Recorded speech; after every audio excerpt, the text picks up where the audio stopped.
So we're very happy to have you here today.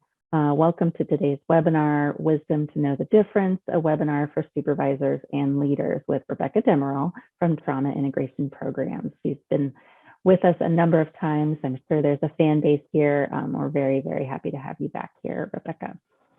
I am Christina Clayton. I'm one of the co-directors of the Northwest Mental Health Technology Transfer Center.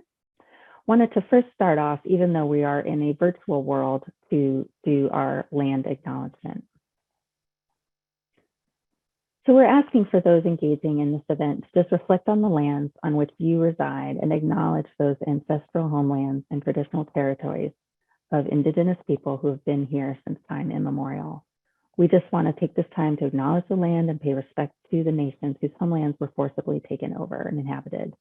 This calls us to commit to forever learn how to be better stewards of these lands through action, advocacy, support, and education. We'll put a chat in, it's a really great resource from Native Land if you want to learn more about the lands on which you live. Next, we'll talk about the network. So if you haven't been part of our events, the MHCCC Network is a nationwide network supported by the Substance Abuse and Mental Health Services Administration. Our network includes 10 regional centers and a National American Indian and Alaska Native Center, a National Hispanic and Latino Center, and a network coordinating office. I just realized you could see me with my hand trying to tell my daughter not to bother me, working from home. So we have also similar networks for addiction and prevention using the same structure. So the addiction one has been around for a quarter century or more. But our network supports resource development and dissemination, training and technical assistance, and workforce development for the mental health field, which is pretty broad. And our Northwest MHCTC covers Region 10, which is Alaska, Idaho, Oregon, and Washington. But I imagine that many of you are not just from those states because we are doing this virtually. A little bit more about our center. So our goals are, as with the network, to accelerate adoption and implementation of best practices, evidence-based practices, heighten awareness, knowledge, and skills of the workforce, foster alliances and address training needs among diverse partners, and to ensure availability and delivery of free, publicly available training and TA like today. Our area of focus is evidence-based practices for serious mental health issues, such as psychosis, but obviously we provide training on a variety of topics. And how do we do that? So we offer live events, online courses, self-paced, webinars, learning communities, newsletters, resource library, and other on-demand content. So if you want to find out more, we'll get our website and sign up link for the newsletter if you'd like in the chat during this event. A little bit about language. It's always our intention to be mindful of using language that supports recovery and that fosters respect and hope. And so this is a slide that our network came up with to really promote diversity, equity, inclusion. And we know this is an ever-changing landscape, but we're always mindful of how we use language, and that's what I want to say about that. So now some logistics. So your large audience, you're all muted and not appearing on video. This presentation is being recorded, and the recording and slides will be made available on our website in a few weeks. You'll receive an email from Zoom explaining where we will post these resources on our website. You'll also get an email if you would like to access a certificate of attendance. But there are no formal CEUs available, but often you can use these to apply for some sort of credit in your licensed profession. Today we have chat and Q&A because it is a webinar. The chat is useful if you have a tech issue, you need assistance from our staff, you want to say hi and share your location. We are actually going to do a chat activity, so you can get ready for that. We also have the Q&A feature. So if you have any questions for Rebecca about content, please put them in the Q&A box at any time, and I'll be sort of monitoring those and queuing those up to facilitate answering as many as we can at the end of the presentation. If you put questions in the chat that I can't copy and paste them, I don't know why, but I will probably have to ask you, or our team, Alexis, who's on, will ask you to put it in the Q&A. And we will do our best to get through as many questions as we can. We do generally provide a sort of highlight sheet at the end of these events. And so we'll try to capture questions if we don't get to them by asking Rebecca later. So never fear. All right. So some other fun parts. So I'll start with the disclaimer. Obviously, SAMHSA funds this work, but they do not endorse the specific content that we are sharing today. But what's really important is evaluation. We are required to conduct these surveys. And so we'll put a link about 45 minutes into the webinar today, just in case you have to leave at the top of the hour.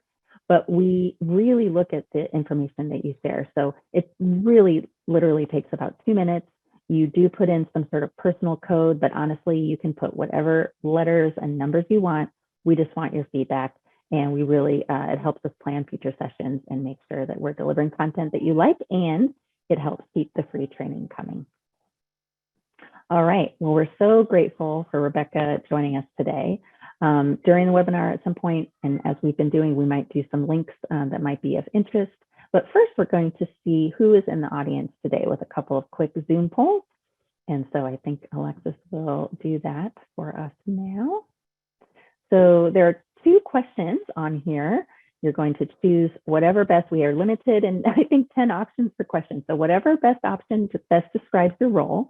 If it's not listed or not close enough, please feel free to put it in the chat. And then the second question is, what is your workplace setting? So again, if it's not listed, please feel free to put it in the chat. It would be great to see what folks put in. So a lot of clinical supervisors, about half of you, some clinician therapists, case managers, education. Great to see some peer support folks.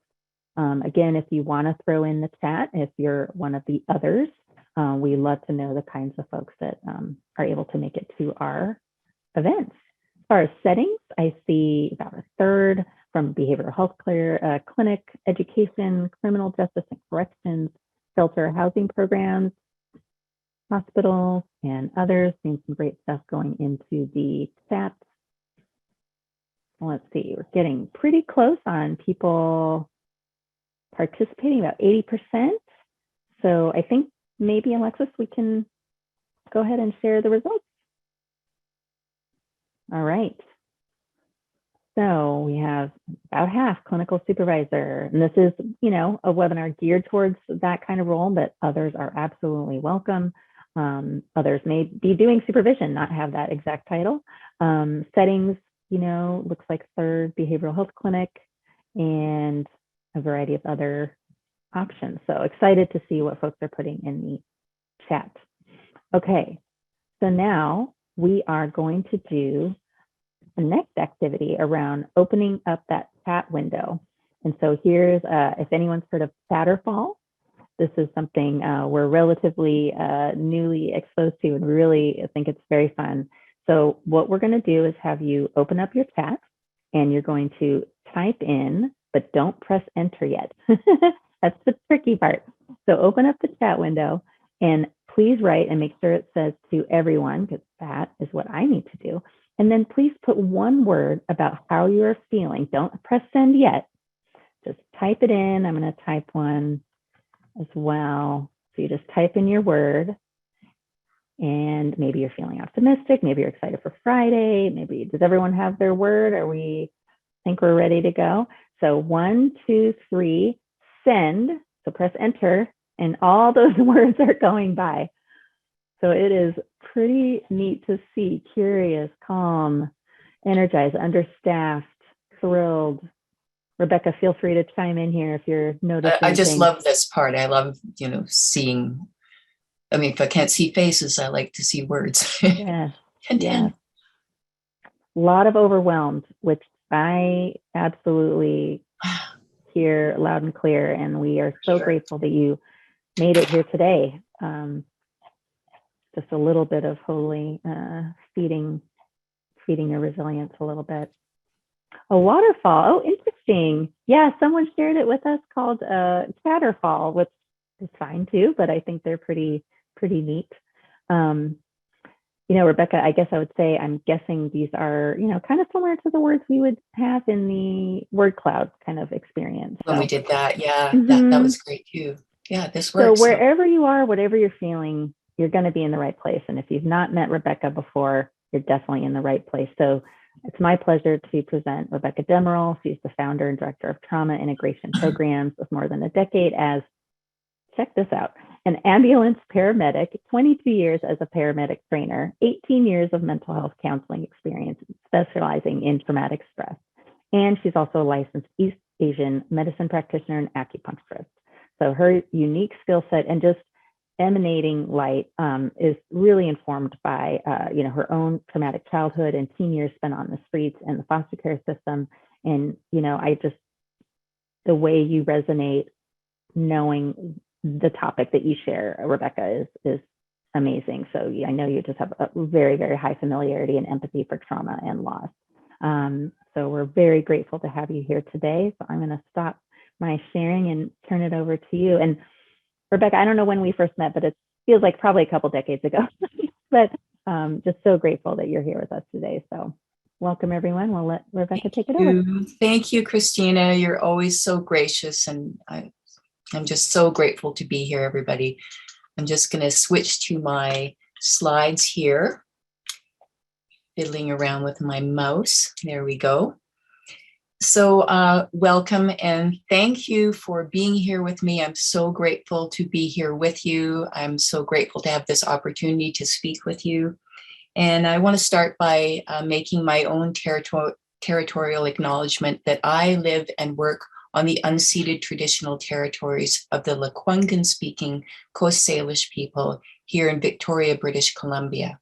So I've lived here now for 3 years after living in Seattle for the past 8 years. So I'm Canadian. I'm happy to be back here, but still have a lot of roots to Seattle and a lot of people I love there. So thank God for the internet and being able to keep in touch with people.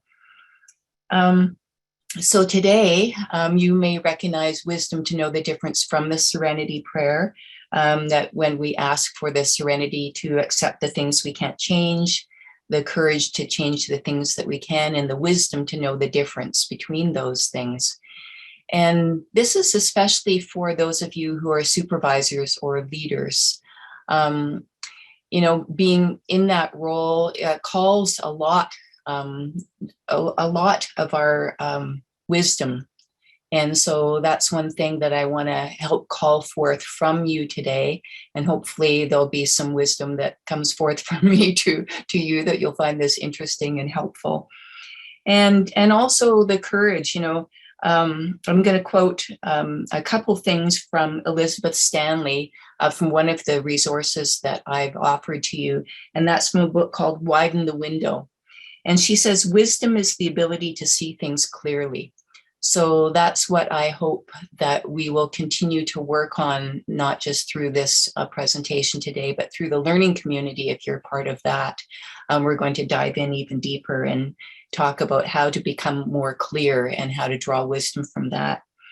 And also regarding courage, Elizabeth Stanley says that to rouse courage, we need only ask, can I be with this experience just as it is without needing it to be different? So that's something too to kind of just keep in your mind here. As we walk through life, there's a lot that we would like to be different.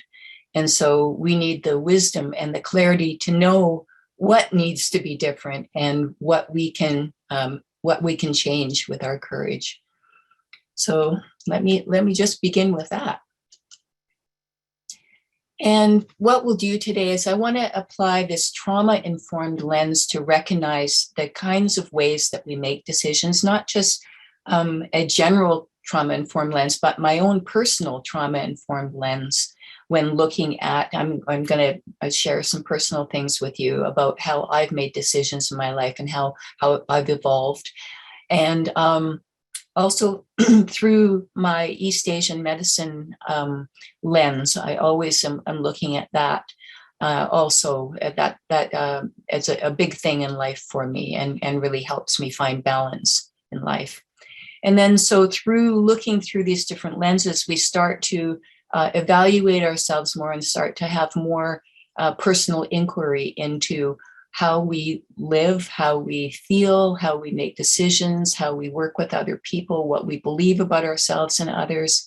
And that helps us define these broader perspectives of this decisions that we make and how that not just impacts us and the people that we're working with, but how it informs and impacts, the entire societies and countries and the world that we live in. Pretty big stuff.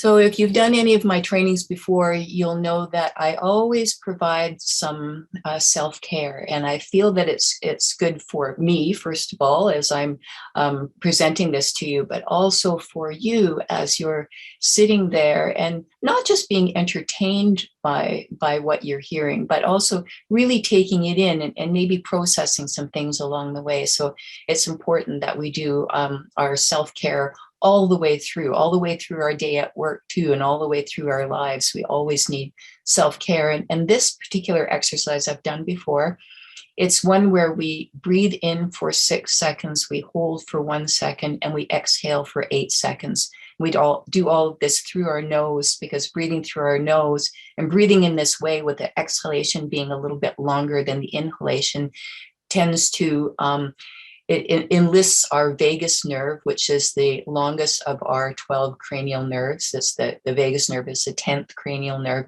and it communicates with the parasympathetic part of our nervous systems. Parasympathetic is the part that tells our nervous system to just rest and digest.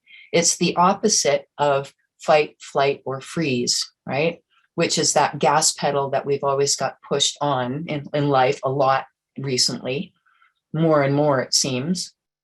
So we need, our vagus nerve can kind of get almost hijacked by the other part of our nervous system. So we need to strengthen it and get it used to functioning to be able to tell us to rest and digest. Okay, so I want to invite you just to feel yourself where you're sitting right now. And I'm just going to close my eyes so you can close yours too if you like, if that feels good. Just take a couple normal breaths and feel your body, feel your seat in your chair, feel whatever else is touching your chair, a little bit of your lower back, maybe your arms, back of your shoulders, backs of your legs. Take note of where your feet are. Are they flat on the ground?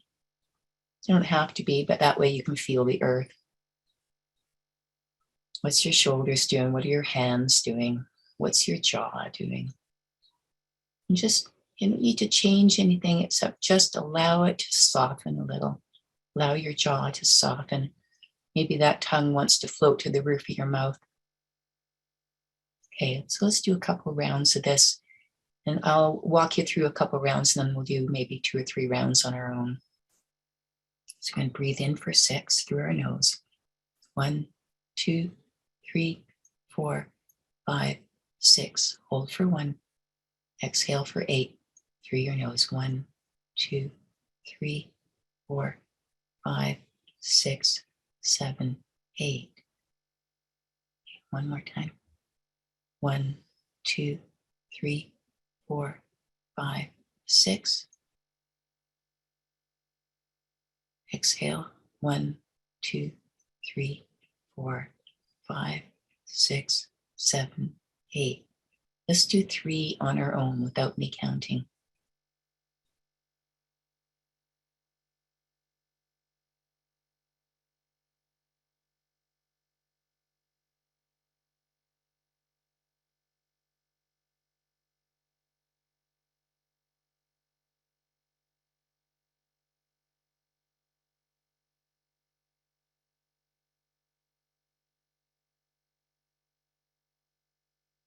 Be on your last one.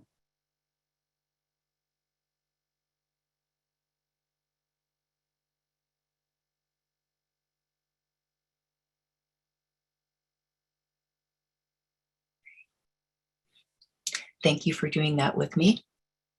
I almost went somewhere else. So one of the books that I have offered, I think was in one of my last sessions, a great book, a resource for you is The Body Keeps the Score by Bessel van der Kolk. And it's a very kind of sciencey, technical book, but it has a lot of really wonderful information. And Bessel van der Kolk says, neuroscience research shows that the only way we can change the way we feel is by becoming aware of our inner experience and learning to befriend what's going on inside.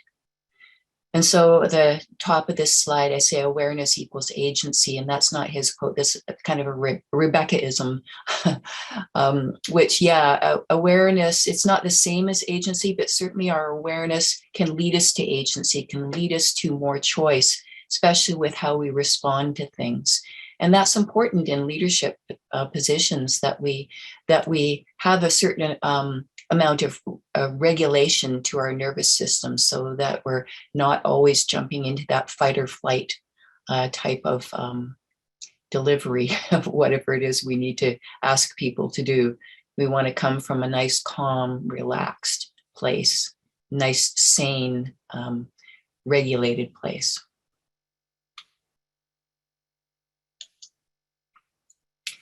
So I'm here to tell you, all of you leaders, all of you supervisors and managers out there, that you already have what you need to do your job. You've been doing your job. And, you know, you have a lot of strengths. So I have a lot of questions for you today. And I, you know, you may have already have some of the answers to these questions, but I also want you to continue to broaden whatever your answers are and question those too. And so I ask you, what strengths do you draw on to lead? What strengths do you personally have? And it might be strengths that you've had ever since you were a little kid. I remember when I look back on being in like kindergarten, being like a 5-year-old, and I had this ability to speak. I've always had this ability to speak and to have proper diction. And so I remember kids in kindergarten, and I'd say, well, what did you have for supper last night? And somebody would say, Paschetti. And I'd say, it's not Paschetti, it's spaghetti. Right.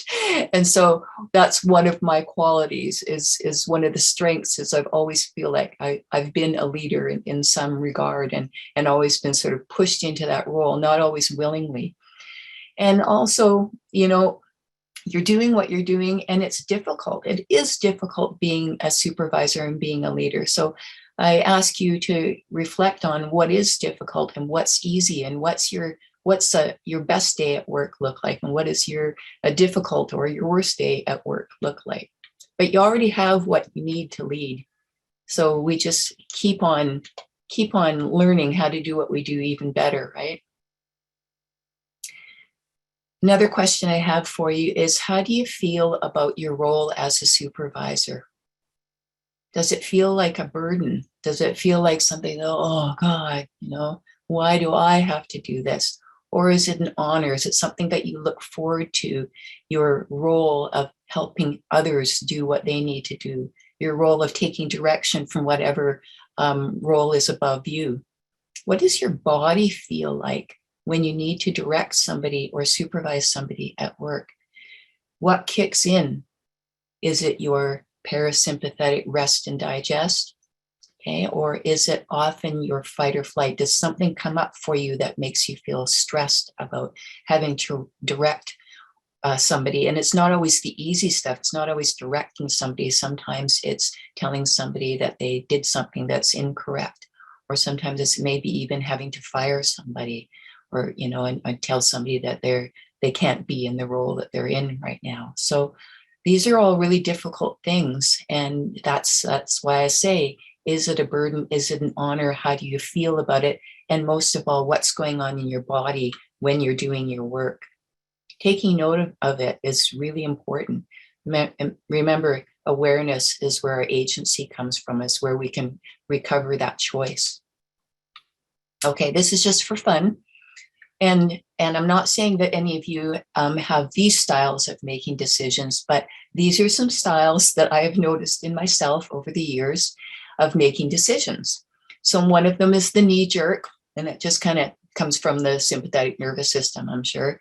The FU, I'm just going to, you know, I'm going to let you know that I'm unhappy with you by this decision that I make here. You know what I mean by FU, right? The oops, sorry, never mind, right? Just kind of trying to sneak under the rug. The I'll please everyone. I think closely related to the oops, sorry, never mind. The my way or the highway. I kind of laugh about this because beware of, especially the woman who's pissed off and starts a sentence with, you know what, right? My husband, whenever I say, you know what, he always runs to the other room. So yeah, that's usually if somebody's saying, you know what, it's my way or the highway, they're putting their foot down. And it's not always a bad thing. You know, we need to assert ourselves and really put our foot down and draw a line a lot of times and set boundaries. But, you know, sometimes not. The I'll teach you a lesson, probably closely related to the FU. The sanctimonious sage, that I'm just going to do something that makes me look really good and really enlightened. And then sometimes I am also the very balanced, present human being who's making nice, clear decisions because I'm well regulated and I'm integrated with my all the different parts of me, with my head, heart, and gut. And so that's maybe not all the time, but I'm hoping that that's coming about more and more for me in my life as I continue to do my healing work. Right? I mean, that's the other thing about being a supervisor is we don't have to be perfect. We're not perfect. And we're doing our work so that we can learn from the mistakes that we make. So how do we actually know what to do? How do we have the wisdom to know the difference between what is a good move and what is not so good move, a good move? And so like this person at the top of the cliff, they've got their rope there, they're looking down and they're going, should I rappel down this way or that way? Should I take a completely different path? Shall I even go down here at all? Is this safe for me? Is that the right timing? Many different factors come into knowing what we want to do and how we want to direct other people. But this does need to come from, again, that nice, clear, regulated part of us, which comes from doing our inner work. So I want to talk about 3 different ways that we make decisions, 3 different parts of us that enable us to make decisions in life. The first is the head and the intellect. And this is a useful tool. It's very useful to have a well-working brain that has lots of knowledge, that has lots of ideas, there's lots of memory. And this is kind of what we show to the world. And this is like also the letters after our name, which show that, yes, we went through this kind of education and we completed our education and we were successful and we got these credentials. The thing about the head and the intellect, useful as it is, and this comes from the prefrontal cortex part of our brain, if we're getting technical about the parts of the brain, this is more of our executive functions too. This is where we have our logic and our ability to make decisions, not always the right ones if they're only coming from the head. And also memory and the ways we regulate our emotions can partly come from our head and intellect, and especially that prefrontal part of the brain. So as with all of the different ways that we know, the head and the intellect is most helpful when it's integrated with all of the different ways that we know. Our heart and our feelings can feel open and expansive and even kind of risky and dangerous, especially if that's all we're running on is just our heart. And, you know, without the head, if we just have our heart operating, it can kind of drive our decisions at times. Like, I'm only doing this because I care. But it gets connected. The heart can sometimes get kind of muddled in with our guts and our survival instincts. And it might be hard to differentiate those 2 things.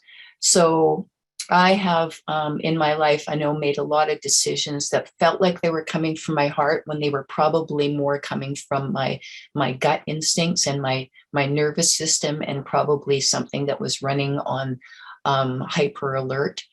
And so it's kind of hard to differentiate these things, but definitely our emotions and our heart and feelings do drive our decisions.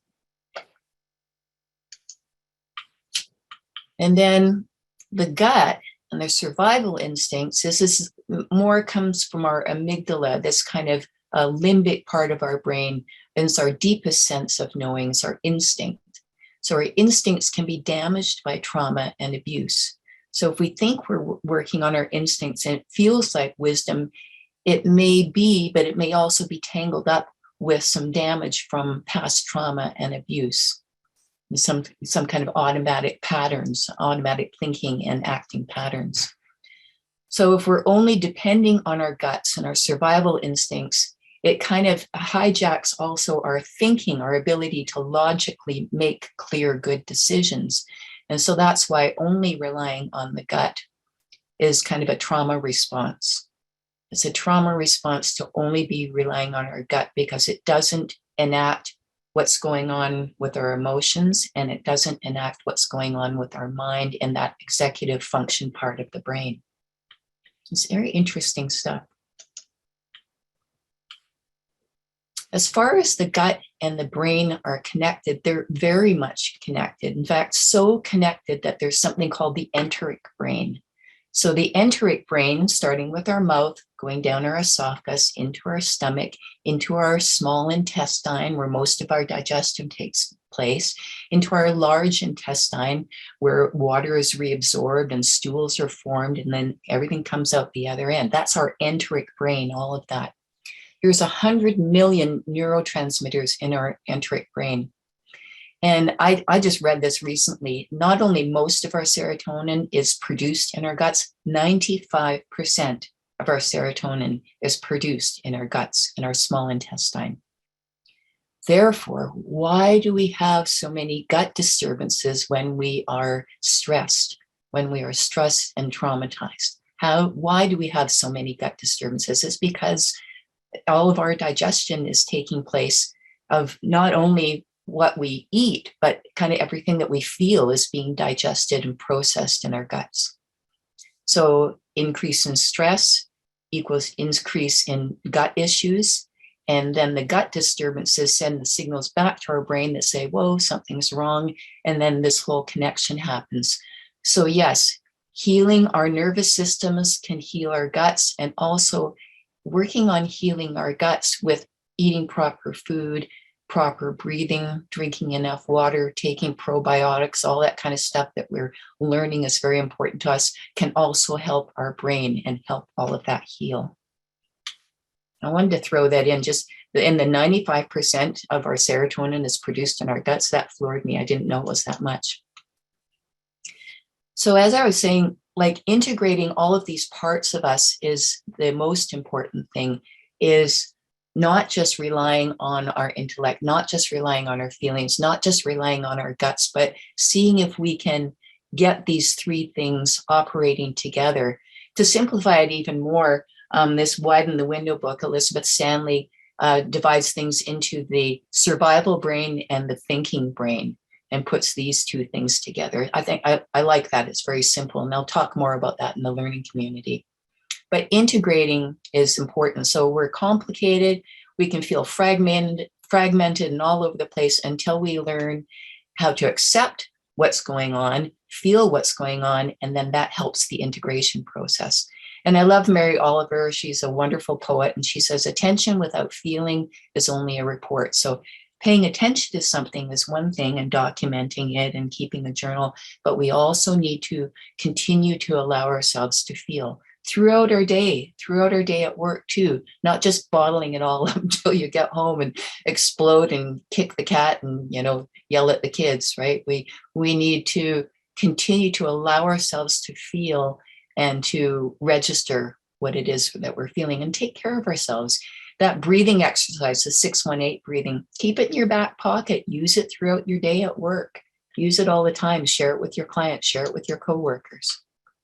Let's do another little exercise for helping to integrate those three centers. I kind of modified this from a Qigong meditation that I do every morning.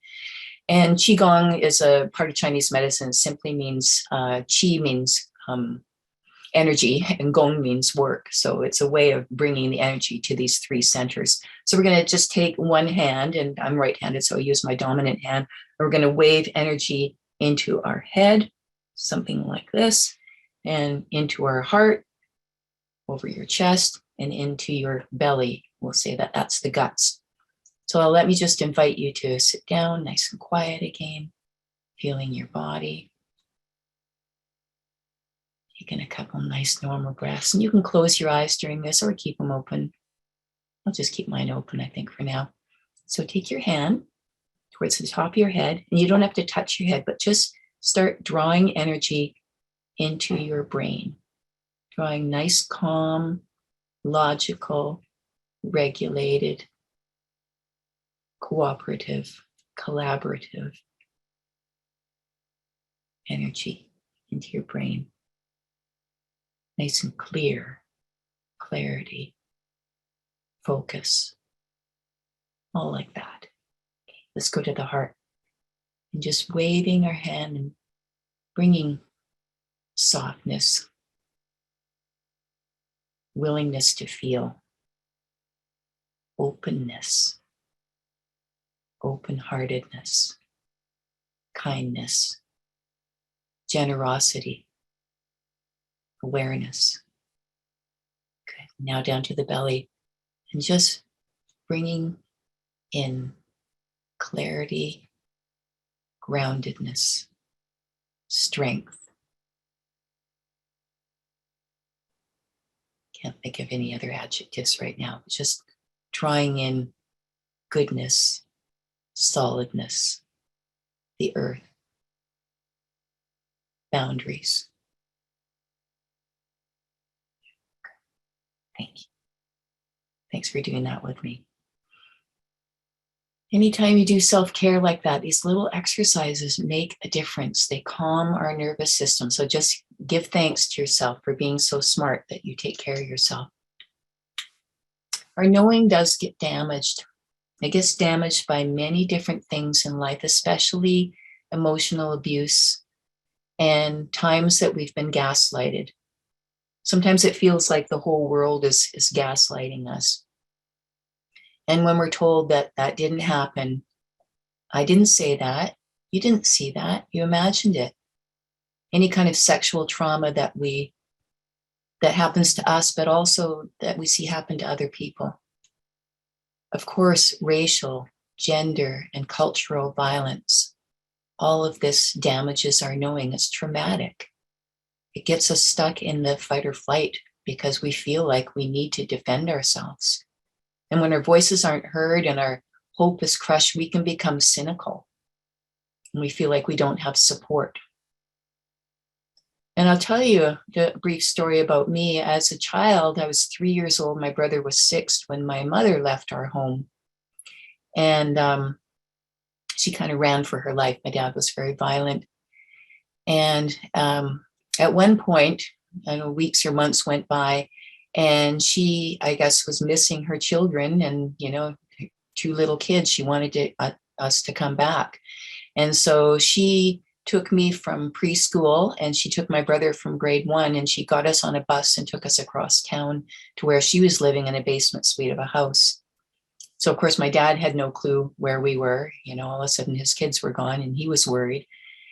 And mom had us there and we were glad to see our mother again, but it's very confusing to children. And so she told us, you can play outside at the house here, but don't ever play in the front yard, because she knew that my dad would be out looking for us. He was driving cab at the time. And sure enough, one day we played in the front yard like we weren't supposed to. We were just running around the house. And I remember just stopping at one point and looking up the hill and seeing my dad standing there. He had found us. He'd been driving around and he found us and he was standing there with his arms outstretched. And my brother started running towards him. And so before I knew it, I was running too. We ran up the hill, we got in his car and we drove away. And I didn't see my mom again for, until I was 12 years old, for 9 years. And I say all this because I didn't realize until many years later why I had such difficulty making decisions in my life, why even the simplest decision was excruciating for me. And it was connected very much to this very early trauma of being forced to make this decision that a little kid should never have to make, of choosing between my mom and my dad. And I didn't even really make that decision. My nervous system just shot me up the hill following my brother. And that's just my story. I know you all have your stories and you've heard a lot of stories from people, but it's just important to remember that our knowing gets damaged, and we can recover our knowing as we heal ourselves. And feelings, the gateway. So we allow our feelings. That's what taps into our deepest instincts, our deepest, clearest instincts.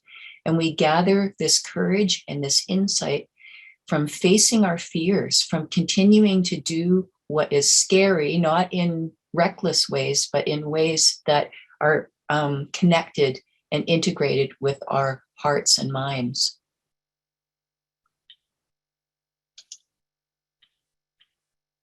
I have to get Gabor Mate always in my slides because he's so wonderful. He would love this picture of himself because I think he's probably, only 60 or 50. I don't know. He's a lot younger in this picture than he is now. But he says trauma does inform us. We learn a lot from what happens to us. And, like me, you are who you are, not in spite of what's happened to you, but because of what's happened to you. That's how you have the big hearts and the ability to lead others, because of what you have learned from your own trauma, from your own adversity in life. And Gabor says the essence of trauma is disconnection from ourselves. Trauma is not the terrible things that happen from the other side. Those are traumatic. But the trauma is that very separation from the body and emotions. It's not what happened to us. It's what we did with it. It is the belief systems that we've formed and the beliefs about ourselves and the world around us. That's our real trauma, and our disconnection from ourselves, our disconnection that shuts us down from our emotions and our feelings. So that's why grounding is so important. Grounding right here, right now, as we're speaking. And, as the minutes tick by and I'm speaking to you, I'm feeling more grounded. Whenever I have to do one of these presentations, my nervous system gets really, really pumped up, and my palms get sweaty and I feel nervous. And then once I start speaking and I hear my own voice, my voice that calms me. And there's something about the vagus nerve. I've spoken a lot about the vagus nerve before, but something about our voices, and even has the vagus nerve, it goes through our ear, it goes through our vocal cords, and it goes all the way through our digestive and other organs in our system.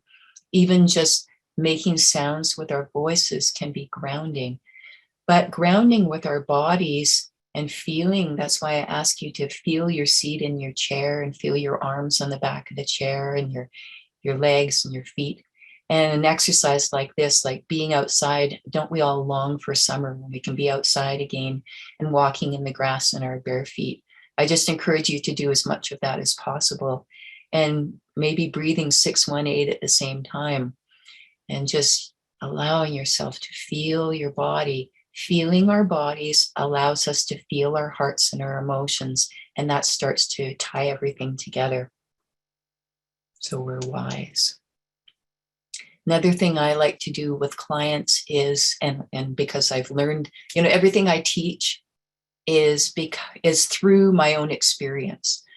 And so I'm sharing this yes and no thing with you because it's something that I've had to learn how to know what feels like yes and no in my body. And I learned this from a therapist. And so I share this with my clients and invite you to do it yourself and to share it with your clients. And it's about practicing what feels like yes and what feels like no, because when everything's all jumbled, we don't know the difference between the two. For so long, I didn't know the difference and I couldn't make decisions. I didn't know what felt right and what didn't feel right. So how does it feel in your body when you're noticing your thoughts and emotions and feeling what feels like yes and no? So here's an easy exercise. Think about something right now that you really love. Maybe it's a person, maybe it's your pet, maybe it's something that you really love to do. Maybe you really love skateboarding, or maybe you just really love summer and going for a swim. Okay, I'm going to say that mine is I love gardening. I love everything about gardening. I love pulling the weeds, and I love planting the things, and I love putting the manure in the soil, and I love watching things grow, and I love watering. all of it just makes my heart sing. And so that feels like yes. I'm thinking about something that I love, gardening. That feels like yes. Where does that feel in my body? For me, it might be similar with you, but for me, it feels, I feel it in my chest.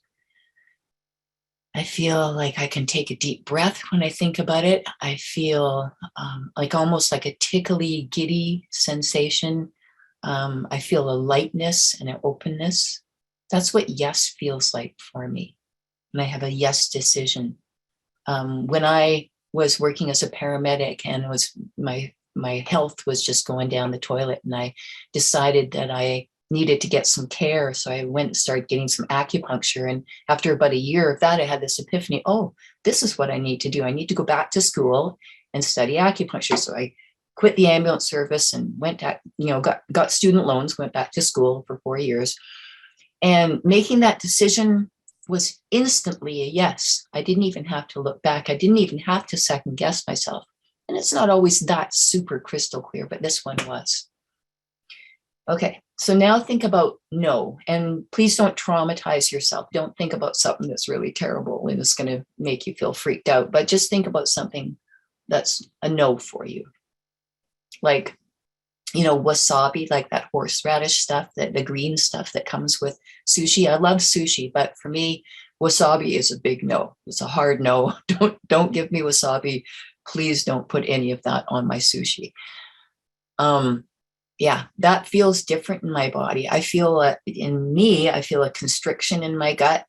I feel kind of like a darkness. I feel a kind of solid kind of foot down. It feels like a boundary. Yeah, it feels solid. Yeah, because I know what no feels like and I know what yes feels like. It's a great exercise. I invite you to do that and to keep doing that. Keep practicing with the little things. What do I want to wear? What color socks should I wear this morning? Do I want the green ones? Do I want the brown ones? Practice on your own a lot if you feel like decision making is difficult for you, and share this with people. It's a great one. Lots of other ways we can help ourselves with our decision making, which drives our ability to lead, is just getting grounded, just being grounded as much as possible. Take your time throughout your day and go and spend some time by yourself. Take a washroom break, go out for a walk, find a little bit of time when you can just, again, feel grounded. Decisions, some of them need to be made on the fly and really quickly. And great, we get better at that with time, and especially with having to make those kinds of decisions, we get better at it.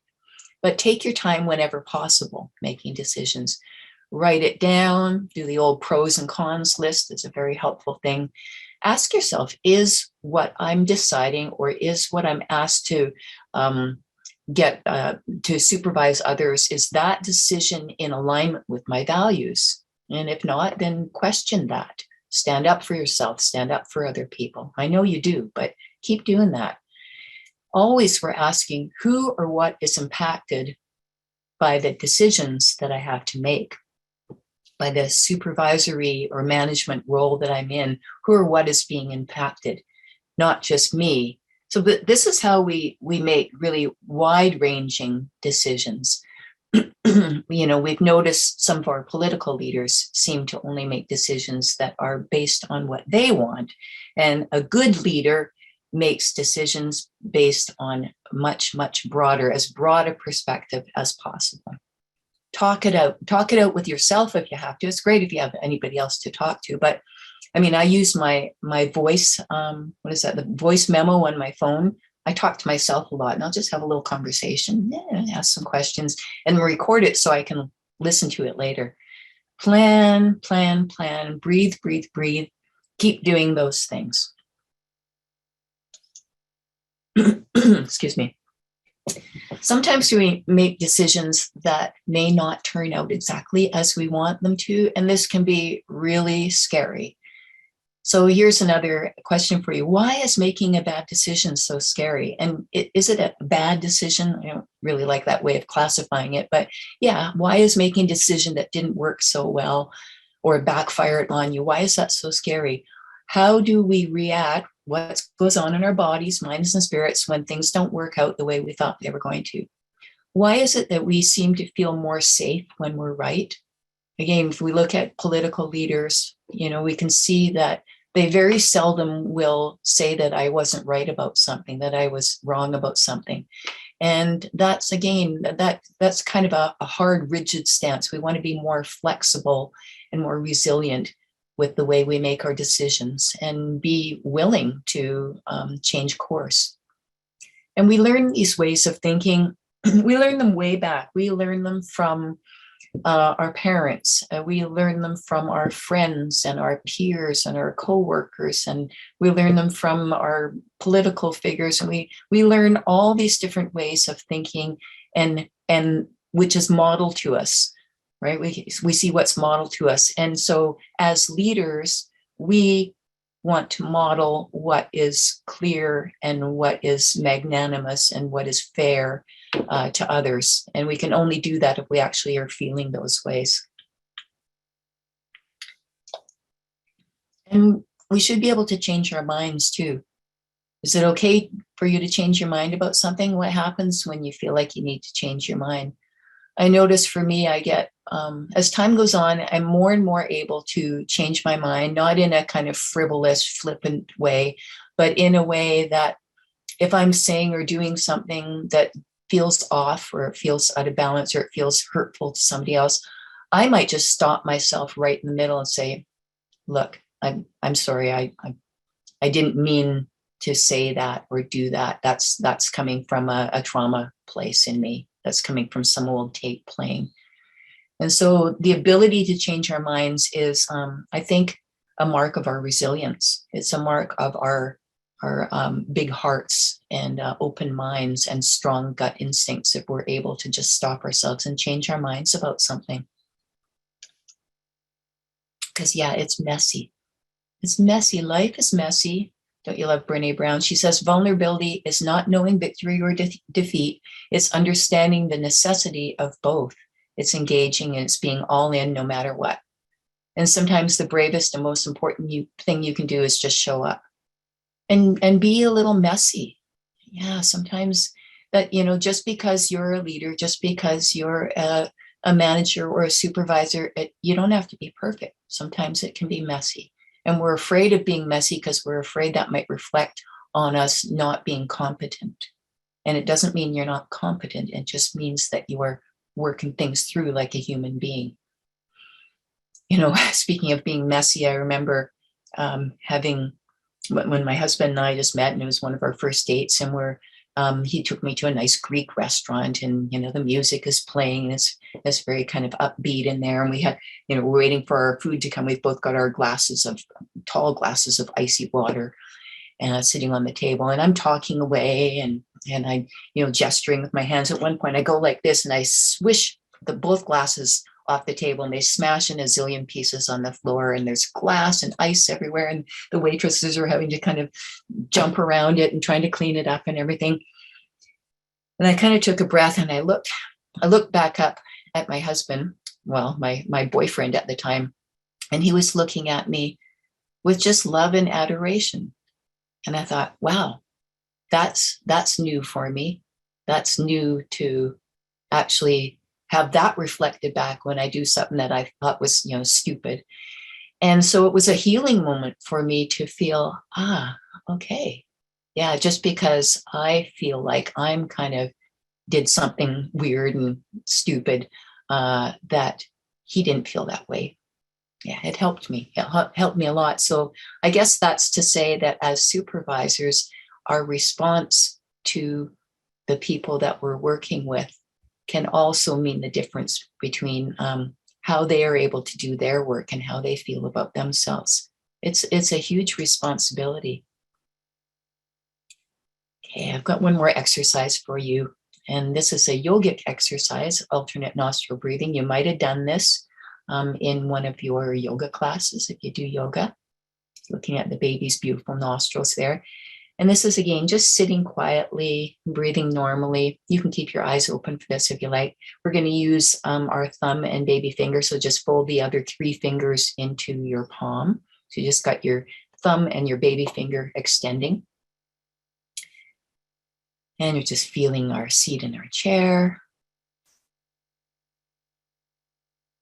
Feeling wherever our body is touching the chair, feeling your feet wherever they're at, feeling your jaw. And I'm going to get you to close your right nostril with your thumb and inhale through your left nostril. And then close your left nostril with your pinky and exhale through your right nostril. And then inhale through your right nostril and plug it with your thumb. Exhale through your left. Inhale through your left. And exhale through the right. Let's do 2 more cycles just on our own.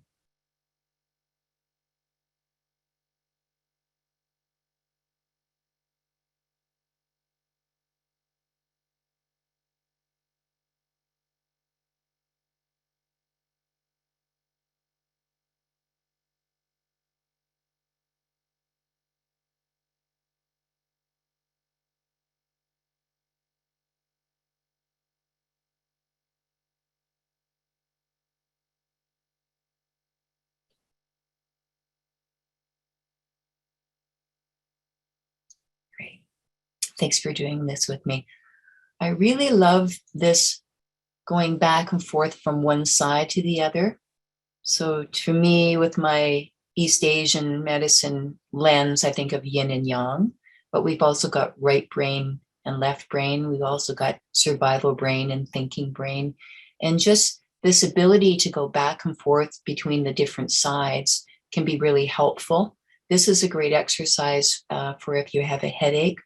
You can also give yourself a headache with this and make yourself dizzy if you're working too hard at it. So it's something you should be very, very gentle with when you're doing.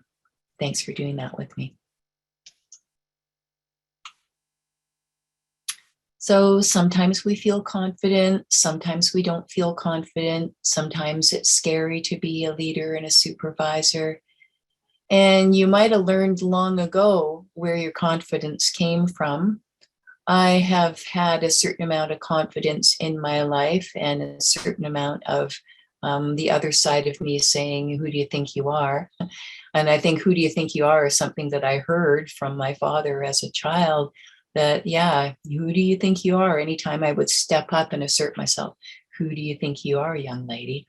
Yeah, so that's something that kind of has echoed through at times. And now I try to notice it's there, feel what I feel, and then just try to be regulated and allow the different parts of me to be integrated together as I feel.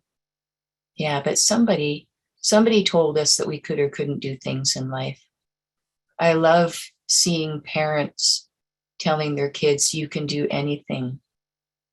You know, that's it makes me feel so good to know that that's the kind of parenting that's going on out there so often, that we're being encouraged. And if we weren't encouraged, it's not too late to encourage one another. And so I know that's something that you also do as supervisors and managers and leaders out there, is you lead by your example, and you lead with your heads, your hearts, and your guts, and you help the people that you're working with feel confident by encouraging them that they can do what they need to do.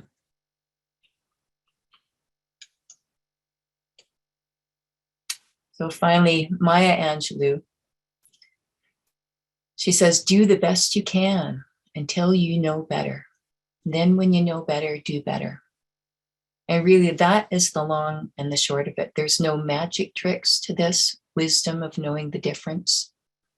There's no shortcuts. It comes through our feelings, and it comes through experimenting with what feels like yes and what feels like no, and what feels right for us, and who we are impacting by the decisions that we make.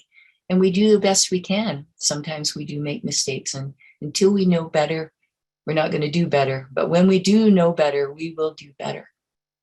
So thank you for being here with me today. And if there's time for some questions and dialogue, I would love to speak with you and answer your questions if I can. Thank you. Thank you so much, Rebecca. It is always so calming and reassuring to have you here guiding us through those exercises. It's always really so grateful to have this content. I think as far as, we don't have any formal questions, but I thought of so many things when you were talking. Are you in touch with folks that are doing supervision right now, or hear from colleagues or friends? And because I think one thing that came up in another event this week was, at least in my experience, most of us didn't get very well trained, if at all, to become supervisors. And then suddenly you're in and you might think, oh, what a great opportunity. And so I'm going for it, but you really have no idea what you're about to embark upon. And to some degree, that's how it is. You can't really know until you go through something. But then add to that all of the pandemic and everything else that has been going on for folks. And, was even being told yesterday, people might be in supervisory roles now because they're the last folks standing, that people fled the field, are making different choices. And so I guess I just wondered what you've been hearing from your folks in the field or in kind of supervisory roles. What's some of these things are timeless, workforce challenges, lonely in the middle, that kind of thing. But I just wondered what you might be hearing from other folks around themes. Yeah, those are some really great points. And people don't always have the choice to be a supervisor. And like you said, it could be a matter of you're it because so-and-so's quit, or so-and-so had to retire, or so-and-so got sick. And so you're now stepping into their shoes. And whether or not you feel able or capable or willing or anything, that may be the position that you're put in. And that's a difficult one. That's really anxiety producing and all kinds of things. So even more than ever, it's important to try to draw on taking care of yourself. But yeah, I'm also hearing that here with the supervisory people that I'm working with, that they're just overloaded, that they're just completely overloaded. And even like several steps down the chain, you say if you got the top supervisor and they're stressed and overloaded, then it tends to trickle downhill. And the next person below them is also overloaded because they're having to take on some of the responsibilities of that person, and then further and further down the chain. So it impacts everybody, how much stress we're all under. And I mean, it's a whole culture that happens in workplaces too, of this extra stress, which I think is why it also needs to be acknowledged and spoken about, and given some voice, and given some time too, because otherwise it just keeps going, and we're all in emergency mode all the time. And we need to acknowledge that, these are weird times that we're in. Yeah, and just the toll it takes on everybody, and being a supervisor, trying to do your best, and having whatever background we had growing up. Maybe we think like, oh, we can really do this, and then we learn the hard way. Sometimes our instincts or what we thought were the right decisions, or maybe it doesn't really work out in the same way in the real world. You asked at the beginning, and I wish I could grab those questions you were sort of just having folks think about today. But let me get back to that, because someone did put a question into the Q&A. So I'll get back to that, and I'll find your slides. So Maria asked, adding to this issue, I'm an older supervisor trying to balance my wisdom with so much new information in this burgeoning field, with so much new information to learn. So wanting to have supervisees to have good supervision, and having self-doubt. That's a great reflection as we go through and have some things to share. It feels a little bit like you're coming from that position of like, oh, don't, it's okay. And you don't want to come across as, I do know some stuff, but I don't know everything. So, always walking that balance. So I don't know if you have thoughts on this comment, but. Yeah, I do. Well, I think it's always appropriate to ask, even if it's the people that you're supervising that may have more information, whether it's tech stuff or whether it's, stuff about the agency that you work for. I think it's fine to ask questions. Just because you're the supervisor, you in no way need to be the one that knows everything and the fount of wisdom at all times. Like, you are in a supervisory position for whatever reason. It could be because of your seniority, it could be because of your knowledge, and it could be because of what we mentioned earlier about you got thrown into that position because nobody else was available for it. But nonetheless, whatever the case, you are totally within your rights and means and wisdom to ask questions. So I don't know if that helps you, just to give yourself permission to just say, yeah, no, I hereby give myself permission to not know stuff and to ask questions. Well, and I think if you're someone who has prided yourself on, I've been around the block, I've been doing this a while, or, oh yes, I know how this goes. There have been a lot of things. I think of also, teachers who have been just inordinately impacted, right now, in the past 2 years. Like, they didn't go to school to teach on Zoom, and so sometimes it can feel that way, that our field, however one defines mental health, it's a lot of places, it's a lot of things. I don't think anyone is immune to interfacing with that, having our own experiences these past 2 years and beyond. But it can maybe throw you off kilter, when you feel like you're kind of sure, like, okay, I know about this. And then suddenly you have that experience of, oh no, I don't know about this. I don't know what this means. So what does this mean for me? How do I share that with others? How do I support people? So just, and never mind a pandemic. So, okay, I was grateful to Alexis who found the questions, some of the things you asked before, so how do you feel about your role as a supervisor? What's your self-talk? And I really appreciated when you were saying, do you think of it as an honor or do you think of it as a burden? And I imagine it's both, really.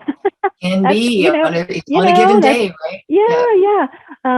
But I think, what I don't need to have folks participate, but I think it would be great as we're kind of rounding the corner, maybe another Chatterfall experience of, what does keep you going? Because I think what we never want to do is make light in any way of the stresses that pre-existed COVID, and this is beyond compare right now, along with everything else that goes on in our society and politics and everything. But what, if people want to chime in the chat, what are the strengths that, what keeps you going? What are the things that help you keep getting up, keep showing up, and so I just wonder what folks, would type in the chat if they had an opportunity. But, maybe in a word. In a word. Yeah. And I think, you've worked with people you've worked with people a long time. I wonder what you have seen around folks that have validation. Made it, who continue, like, what are their common themes around kind of the kinds of keep them coming. It's so interesting. Yeah. Appreciate it. What helps someone stay in a supervisory role, I guess is a long way of getting to that kind of question. What helps us keep doing it? Paycheck, do you have any? The fame, the glory. We all know that. Advocacy, care for the work. Yeah. How about you, Rebecca, though? Do you think of what you've heard? You've probably met people, known people that have really hung in there and continue to ride the waves and are still out there doing the work. I think it's being in touch with what really, with that big yes inside.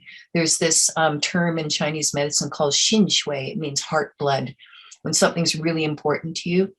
My husband does work with homeless folks, and during this cold snap he's been running around and buying sleeping bags and heat packs and everything.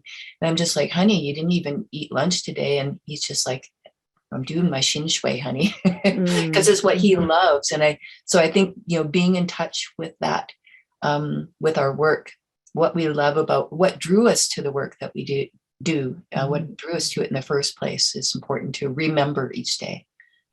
Yeah, it's a good exercise I've done with teams when I was in direct services for most of my career. It's always a nice experience to sort of listen to people's stories. How did we get here? So we're all on this team together. How did you get here? And as a supervisor, that was always really powerful for me because I learned something new almost every time, even with people I'd worked with for years. So I think, getting to what were those core reasons that you came to the work and what brings you, here every day. And I think, you mentioned this a couple of times about not feeling so busy that you can't take care of yourself, because it really, we can feel very frantic. We can feel very hurried, very, very compelled to just be running to the next thing, literally sometimes. And how we do have to take care of ourselves, or we cannot be. It's the oxygen mask falling from the airplane kind of scenario where we have to. So I think sometimes folks we sacrifice for ourselves, sometimes for that heart reason, like you're saying with your husband, but also we may not even remember to see that we need that. It's not just a selfish, I'm going to do some self-care, and how dare I when I see all my staff are suffering, or right.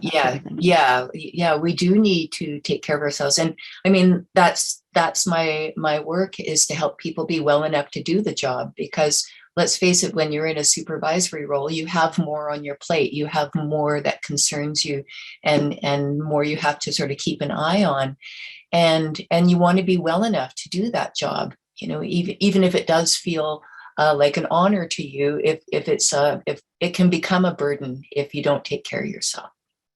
Even if it's something that you truly love to do. Well, I thank everyone for taking the time. It's really great that people were able to take some time today. And so the link, thank you, Rebecca, for spending time with us. The link to the evaluation is in the chat. And so we look forward to hearing and seeing, what you thought of this session, what you'd like to see more of. If you'd like to connect with us, get our newsletters, if you'd like to hear about events such as this, please go ahead and sign up. We do some social media, we have a website, there's those kinds of things. And that's about it. I think, just thank you everyone for being here. You took some time out of your day, and I hope you can take away something that you felt, because I don't think anyone can get through an hour with you, Rebecca, and not having some feeling of connection and positivity. So thank you so much for what you do. Christina. Thank you. You're awesome. No, thank you. And thanks to everyone. Please take care of yourself. Everyone take care of yourself, and thank you, everybody. Keep fighting the good fight. And we'll stay on for a few minutes just to see if people want to grab anything from the chat, but we really appreciate you. We're here for you. Supporting supervisors was my mission this year in our center. And so I'm really glad we're doing some specific events for those. So thank you for doing that. Thanks for this idea too. It's great. Thanks so much. Everyone. Take care. Bye. See you next time. See you next time.